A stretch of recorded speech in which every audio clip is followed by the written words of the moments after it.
Magandang araw mga kababayan, magandang araw sa mga tagapagsuporta, tagapagpakinig at tagapagtaguyod ng ating Ka-Eric Celis Balita at Talakayan.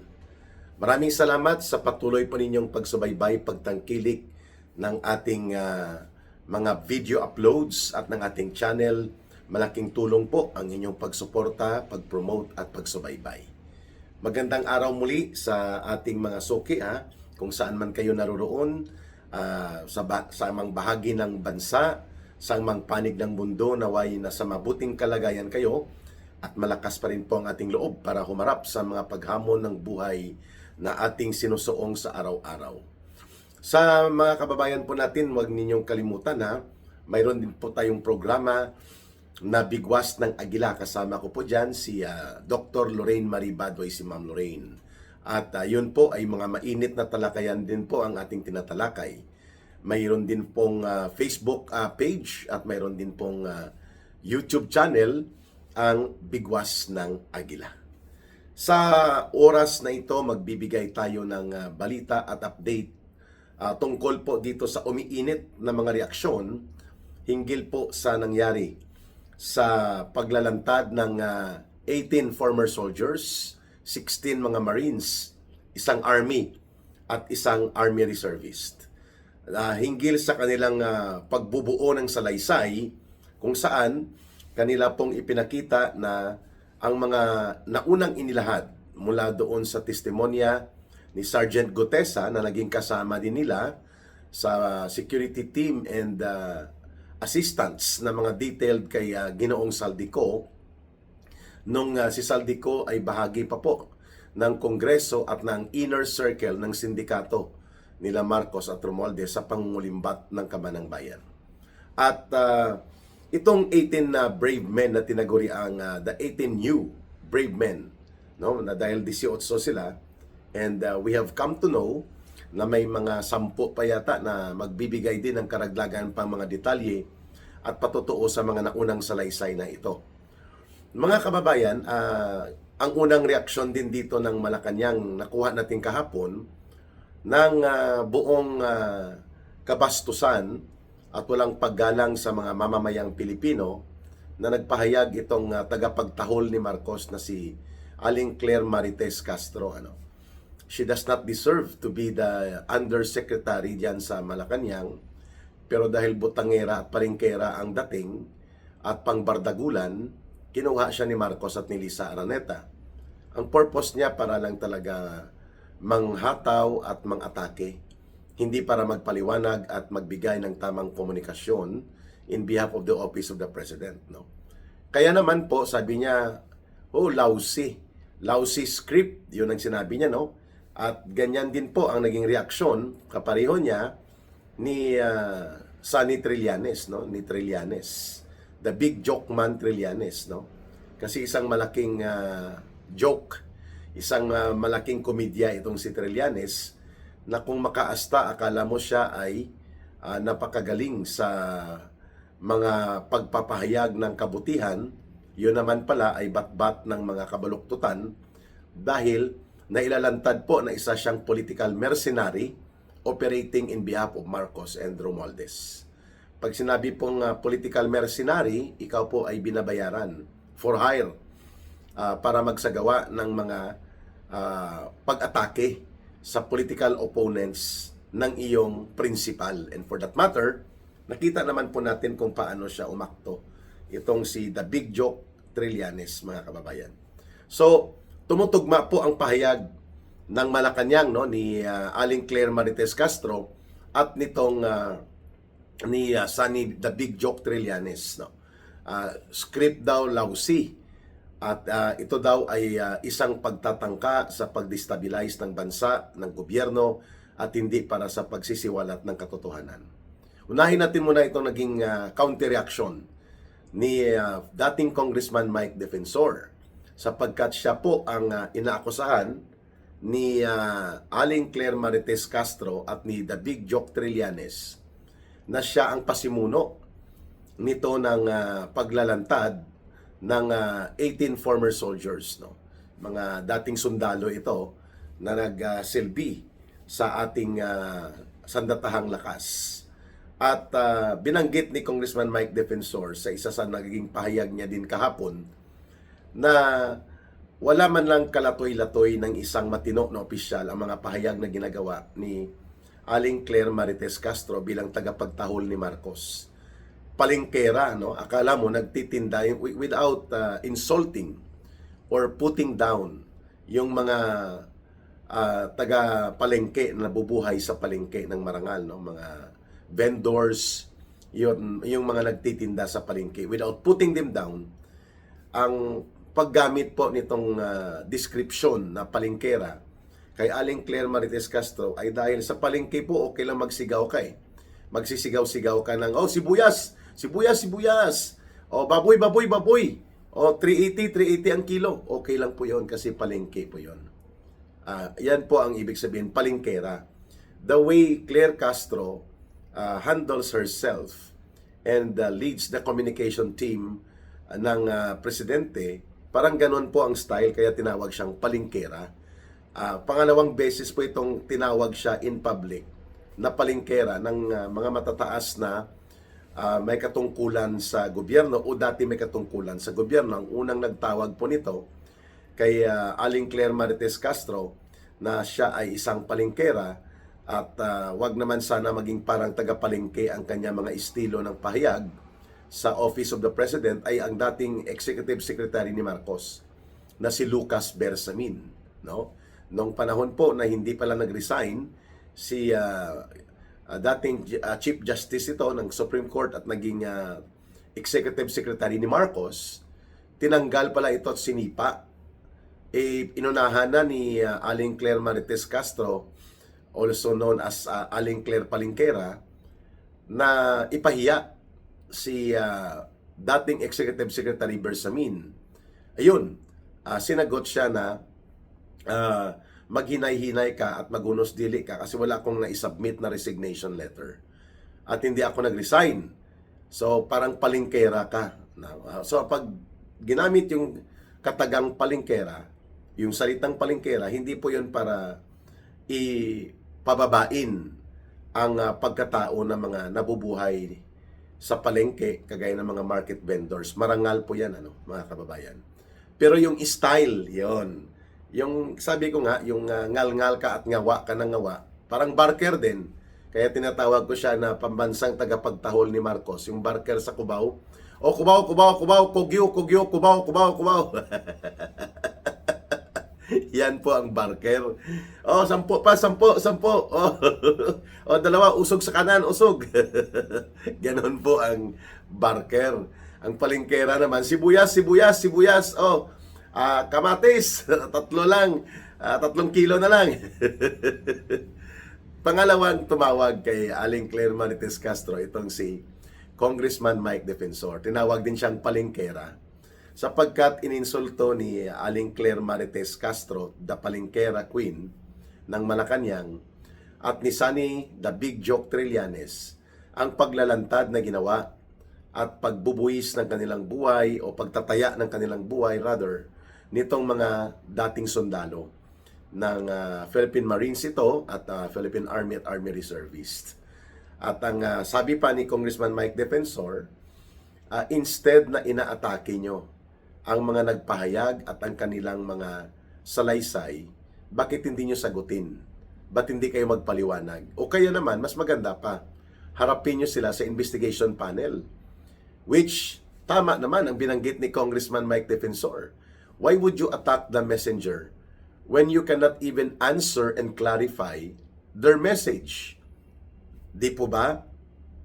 Ang sinasabi nila, nagdi-deliver sila ng mali-maleta na mga pera, binibilang nila, sinisilid sa maleta dahil ito ang sistema ng kalakaran ng pagiging bodigero ni Saldico in behalf sa sindikato nila ni Marcos at Romualdez. At nagdi-deliver sila doon kay Martin Romualdez sa Forbes Park, sa McKinley Road, doon kay Marcos sa Forbes Park, sa Paway Ilocos, sa Malacanang sa Aguado Street. And kung ano-ano pang mga delivery areas na kung saan po umaabot sa close to 900 billion pesos sa kanilang kwenta ang na-deliver nila. Wow! So tumutugma po ito Sa katotohanan, nasa flood control projects pa lang alone, na ginawa nilang ghost ito at ginamit nila Marcos at Romualdez na cover para magkaroon ng sistematiko at organisadong pandarambong at pangungurakot. Dahil madaling mawala ang mga flood control, pwedeng maanod ng baha pag tumaas ang tubig baha at ng ulan, pwede nang wala na. Kahit wala ka naman talagang ginawa na flood control projects. Umaabot yan sa 1.4 trillion pesos sa flood control projects pa lang na tinatawag. Ang kinulimbat at nawala. At tumutugma naman ito sa sinasabi ng mga 18 new witnesses na the 18 new brave men. No? Ang 18 matatapang na mga Ginoo na nanindigan ngayon para sa pagsisiwalat ng katotohanan para mapukaw ang mga mamamayan at ang ating gobyerno mismo ay magkaroon ng kaliwanagan kung sino talaga ang punong salaring kriminal o masterminds. Okay?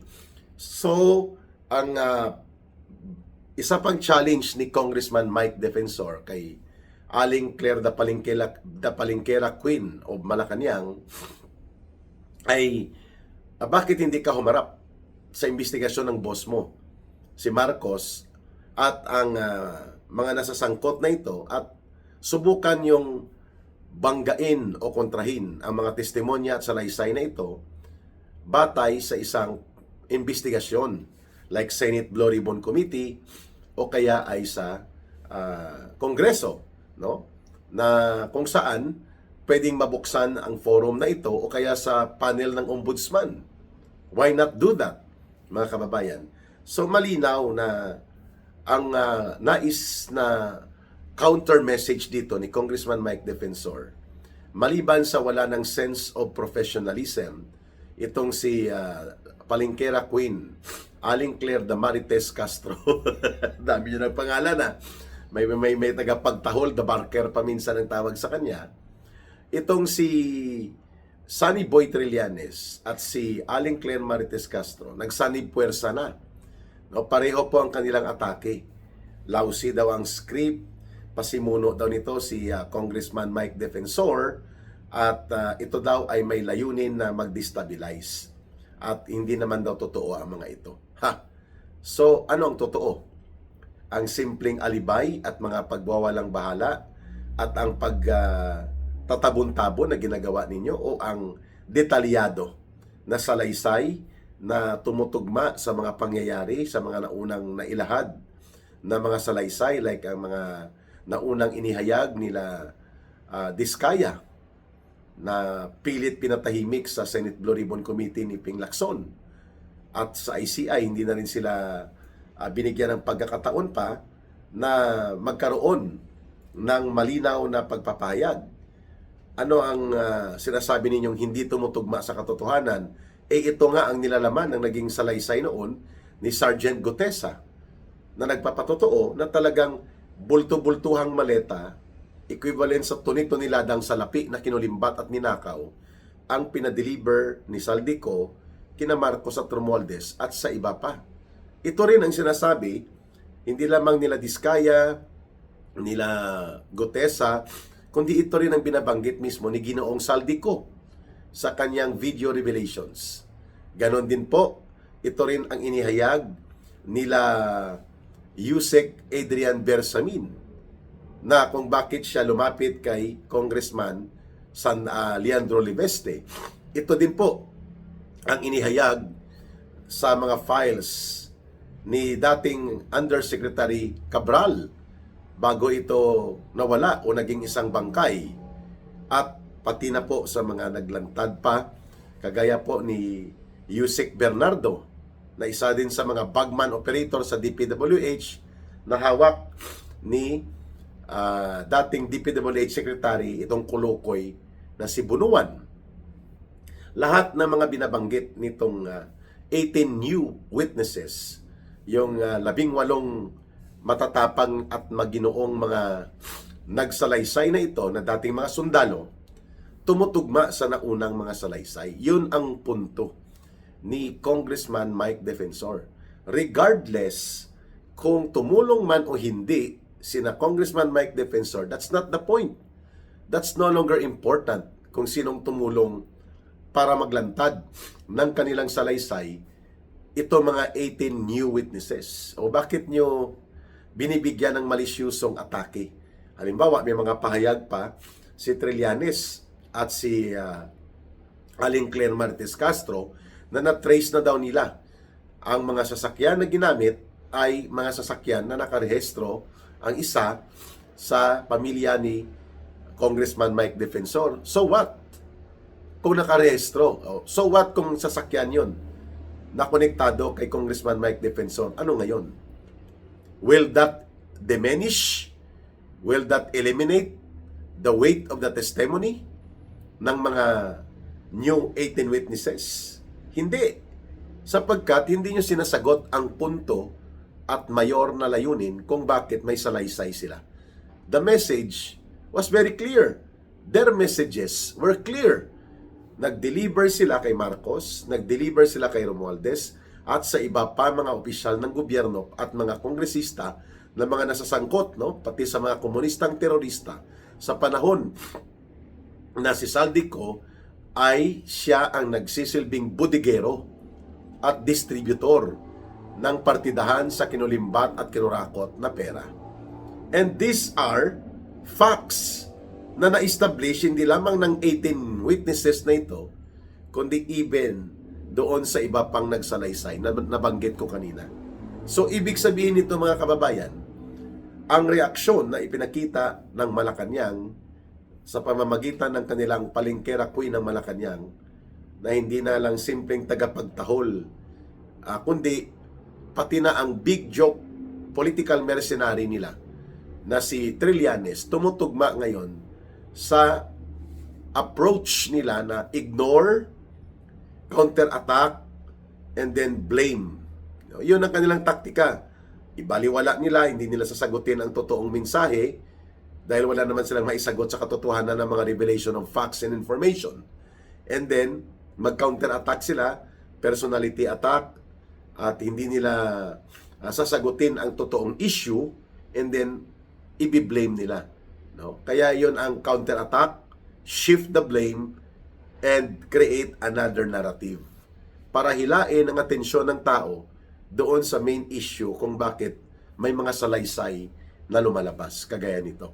Mabuti na lang po, matalas din po ang pag-iisip nito ni Congressman Mike Defensor at sinagot ng direkta. Hindi ito kapareho ng sinasabi ninyong peke na testimonya noon sa Senado, yung Ador Mawanay case na later on nag-retract siya dahil ginamit siya daw ng ISAF o ng Intelligence Service of the Armed Forces of the Philippines at nila First Gentleman Mike Arroyo tungkol sa atake noon kay Senator Ping Lacson. No? That was 25 years ago or 23 years ago pa. Sabi ni Congressman Mike Defensor, hindi ito kapareho doon. Ito direkta ang kaalaman batay sa direktang partisipasyon sa operations ng sindikato, partikular sa pag-distribute nila at pag-safekeep at pagbodega hanggang sa makaabot at may deliver nila ang partida ng bilyon-bilyon na mga pera na ninakaw mula sa kaban ng bayan at pinalusot kunwari na may flood control projects at iba pang mga kalokohan at katarantaduhan sa mga proyekto ng gobyerno na pinagkakitaan dahil yun po ang ipinag-utos ni Marcos at Romualdez kay Saldico. Ayon sa mga salaysay mismo ni Saldico, hindi niya magagawa yun. Totoo naman na siya ang magmaniobra for almost close to 1 trillion pesos, no? Tumataginting na 1 trillion pesos halos ang dinorobo at pinartida. Hindi kakayanan ni Saldico yun, magagawa niya na siya lang. At ang mga pagkakataon ay tumutugma naman sa kanyang pagpapaliwanag dahil ito ay ginamit sa impeachment ni Vice President Sara Duterte para gamitin sa panunuhol. Dahil nga binulgar na rin mismo ni Congressman Toby Chanco na ang asawa ni Congressman Toby Chanco mismo ay magpinsan yan sa kay Marcos Jr. at kina Romualdez. Kasi Romualdez ang napangasawa ni Congressman Toby Chanco. Close yan sila Binabanggit ni Congressman Toby Chanco na si Martin Romualdez ang pasimuno ng katarantaduhan sa budget. Pero syempre, short kapos yun. Hindi naman gagawin ni Romualdez yun na siya lang. May basbas at may konsente at may pakikipagkuntsabahan yon kay Marcos. Yun ang hindi lang dinugtong ni Congressman Toby Chanco. Pero bilanggit niya na may nagkaroon ng panunuhol ng mga 209 billion pesos ang ginamit na pondo in the disguise na mayroon pong FLR for later release. Kasi wala pang budget noon, January sila nag-operate hanggang unang linggo ng Pebrero last year para suhulan ang mga buaya na mga kongresista na pipirma doon sa binaloktot at binulok na impeachment complaint nila laban kay Sara Duterte, which eventually was dismissed as basura by the Supreme Court at hindi pinatulan ng Senado. Yan po ay tumutugma dito kung bakit nag-move ng napakalaking mga pera during those months, pati po sa eleksyon sa 2025 May, mga kababayan. Ginamit din po ito upang subukang i-manipulate ang elections at ang kampanya gamit ang pinagnakawan na pera, mga pera na kinurakot at kinulimbat mula sa kaban ng bayan. Ito rin po mga panahon ng deliveries. Kaya tama po ang binabanggit ni Congressman Mike Defensor at ng iba pang mga sektor ngayon na nananawagan sa Senate Blue Ribbon Committee na i-extend at i-expand ang investigasyon dahil mayroong mga buhay na witnesses na magpapatotoo, including po itong nag-leak na Adrian Bersamin files na itinuturo din po ito na bagman runner ni Marcos at tagasalo ng mga deliveries at ng iba pang mga personalidad na ngayon, pati ang Cabral files ay dapat mabuksan na rin na mayroong hawak din si Congressman Leandro Leveste. Subalit, instead na yan ang gawin at harapin ang katotohanan, si Marcos po inutusan niya ang kanyang mga attack dogs. Itong palingkera queen ng Malacanang na kanyang tagapagtahol at itong kanilang favorite, the Big Joke Trillanes for political mercenary operations na bumira at umatake, hindi para magpaliwanag at harapin ang katotohanan. Duwag. Mga duwag po ito, kagaya ni Marcos at ni Romualdez, mga duwag nagtatago sa palda ng kanyang tagapagtahol at palingkera queen na siyang humarap para magkaroon ng balasubas at katarantaduhang pahayag at magkaroon ng attack dog sa katauhan nila Trillanes. Yan ang malinaw na ginagawa ngayon ni Marcos. Pero may katapusan yan. Hindi man forever po yan, mga kababayan. There will always be a time for the people to stand up collectively at palalayasin ito, si Marcos Jr. at ang kanyang gobyerno sa kapangyarihan ng taong bayan sa mapayapang pamamaraan pero kolektibo at sama-samang kumikilos. At yan din po ang mangyayari sa palingkera queen at tagapagtahol niya na si Aling Claire Marites Castro at ito kay Sunny the Big Joke Trillanes. Hahatulan sila ng paghuhukom ng mga mamamayang Pilipino na pilit nilang pinagtataksilan sa patuloy na pagtatabon-tabon at paglilihis ng katotohanan mula sa totoong kriminal na pananagutan nila Marcos at Romualdez bilang mga masterminds sa pagpapatupad ng organisado, sistematiko at malawakang pandarambong at pagnanakaw sa kaban ng bayan. Muli, sa nagtatanong kung paano kayo makakatulong sa mga advocacy campaigns ni Ka Eric, huwag kalimutan po ang ating GCash line na ginagamit sa Bangon Sambayanan People's Movement. Ang numero po natin ay 0916-308-7710. Uulitin ko lang po, 0916-308-7710. Ruhilda Celis, yan na rin po ang ating GCash line at ang ating line of support coordination para hindi po kayo ma-scam. Mga kababayan, mahalin po natin ang bansang Pilipinas. Walang ibang magmamahal nito kundi tayo ring mga Pilipino. Para sa Diyos at sa Pilipinas nating mahal. May God bless everyone and may Allah will also be with those who are Muslim brothers and sisters. Maraming salamat po. Bye for now. Ito po si Ka Eric.